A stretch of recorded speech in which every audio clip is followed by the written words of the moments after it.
Hey, welcome back to the channel, and this is my review of England versus Wales in the summer series.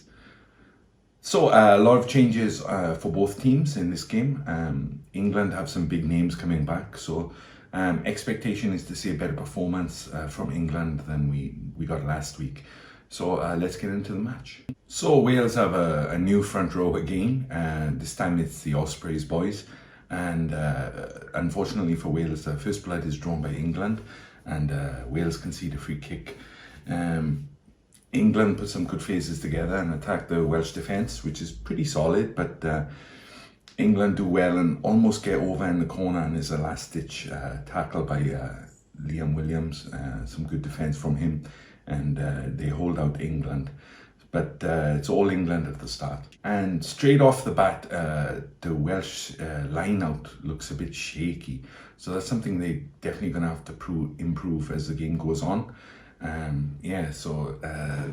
don't know what's going on there, but the calling, whatever the system is, didn't seem to work for them. Wales are working hard in defence. Lydiate is back, so a lot of good chop tackles from him as usual. But Wales are coughing up the penalties, and eventually England put over a penalty, and it's 3-0. It's pretty scrappy play from both sides, to be honest, and neither side can build any momentum. And Arundel gets yellow carded for not retreating, and England are down to 14 men. There were a lot of cards in this game. Some of them deserved, some of them not so much, but advantage to Wales at this point. There are lots of handling errors again, this time for both sides. Last week it was mostly England, but this week Wales have decided to try and match them in that department. And you just get the feeling that someone needs to inject a bit of life into this game, because it's not much of a spectacle at this point. And actually at one point the England crowd start to turn, and that's not a good look ahead of the World Cup. So let's see what's going to happen. So at halftime it's 6-0 to the English, and you're just expecting more from both teams in the second half. Unfortunately for Wales, at the first breakdown, Wales concede a penalty, and I think it's Raffle gets yellow carded straight away. So not a great game at this point, and it's a bit painful to watch, to be honest with you. So the next blow for Wales is Plumtree, who's had a bit of a nightmare, to be honest with you. He's dropped about 6 or 7 balls. I'm exaggerating, but enough to notice, and I think he picks up an injury, but it's kind of like he realizes it's not his day, I think, is part of it too, and he hobbles off, and not a great performance from him. Wales bring on a lot of subs, trying to inject a bit of life into this dour game, and Bigger comes on and actually shows a little bit of leadership, I think, which is what Wales have been missing. And you're thinking, okay, can Wales push on now and do something in this last third of the match? Wales hand the initiative to England constantly through their absolutely abysmal line-out. I mean, there were warning signs at the start of the match, but they weren't able to improve the line-out at all. And I don't know what's going on, but it was absolutely shocking, and just constantly gives the initiative back to England. And in fairness to England, they are trying to pick up the pace and inject a bit of urgency into the match, and they're looking pretty good. So it seems both sides have forgot like the fundamentals of rugby, which is catch and pass, because the handling errors are coming fast and furiously. And Genge is the next one to earn a yellow card, and the ref seems very willing to give cards out and dish them out. I think there were 5 or 6 in the match. So Genge is off now. So England, despite working hard to get something out of the match, they set back again. So let's see how it goes. Wales attack, and Bigger puts in a crossfield kick, one of his favourites. And I think Josh Adams goes up for it, and Stewart hits him in the air. I mean, it's not looking good, I think, for Stewart. And ultimately he gets a yellow card, but I think he was kind of fortunate a little bit not to get a red there. He's such a great player, but a couple of clumsy plays have let him down in his career, and he really needs to strike that from his his performances, and he'd be absolutely world class. But yellow carded, so I think England are down to 13 men now, which is kind of unbelievable. And Wales get a penalty try, and shockingly they're in the lead at this point. So all the onus now is on England to get back in the match and retake the lead. What disappointed me the most, I think, is that Wales were playing against 13 men, but they stuck to the same tactics. They were still kicking the ball away for territory and putting in the high balls, but they were playing against 13 men, so surely they should have kept it in hand more.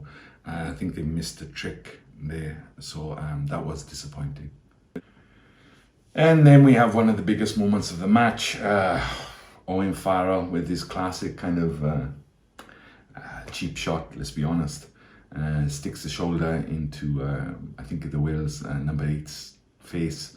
Timo brings it back, and I think everyone in the stadium in Twickenham knows it's going to be a red. Referee gives him a yellow, puts it on for review, but ultimately he gets a red card, and England, unbelievably so, down to 12 men on the pitch. And this is a golden opportunity now for Wales. So playing against 12 men, Wales actually start to look good, and Roberts makes a nice break on the outside channel, and Wales get over for the try and steam over, and it's looking really dire at this point for England. And I think the crowd, the coaches and the players are a little bit shell-shocked, and it's 17-9 to Wales.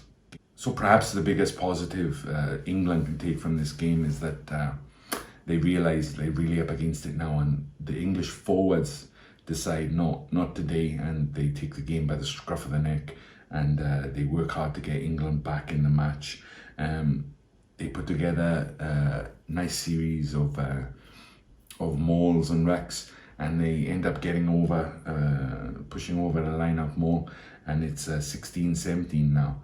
So England, the forwards in particular, really worked hard to get England back in this match, and they can take a lot of pride in that. So there's 10 minutes to go, and the pack really do look up for it, notably Itoje, and I think some of the other players. I think Courtney Lowe's played really well as well. So let's see if they can do something. So the referee, the Georgian referee, who incidentally apparently got stabbed in the leg when he was refereeing a match in Georgia, tries to even things out and gives Beard a yellow card. So that's 5 yellows and a red for his tally for the day, which I don't think he should be proud of. But England slot the penalty, and it's 19-17. And that's how the game finished. England got out of jail. They were in a bit of bother with all those players off, but as I said, the pack really took the initiative and worked to get England back in the match, so that'll be a big positive for them. But overall, I think it was one of the worst test matches I've seen in a long time. The handling errors, the execution was terrible from both teams. Wales set piece, particularly their line-out, was absolutely awful. Don't know what is going on there. The line-out was unbelievably bad. And England took the opportunities where they had them. And just not a good match for both teams. I mean, England will be very happy to get the win after losing last week. I think Ford played pretty well at 10 when he came on. Much more kind of energy from him. Farrell is going to get some kind of ban. So England are going to have to rejig things, I think, for the next few games going into the World Cup. So not a great game by any stretch of the imagination. but England definitely have more positives to take than the Welsh squad do. So yeah, looking to chalk that one up to experience, I think, for Wales, and start again the next match. England definitely have to rethink they player selection, I think, but fair play to the forwards. They really did well to get back in the match. So if you made it this far, thank you very much for listening. Please comment, subscribe and like, all of those things. And I will see you next time for the next review. Bye.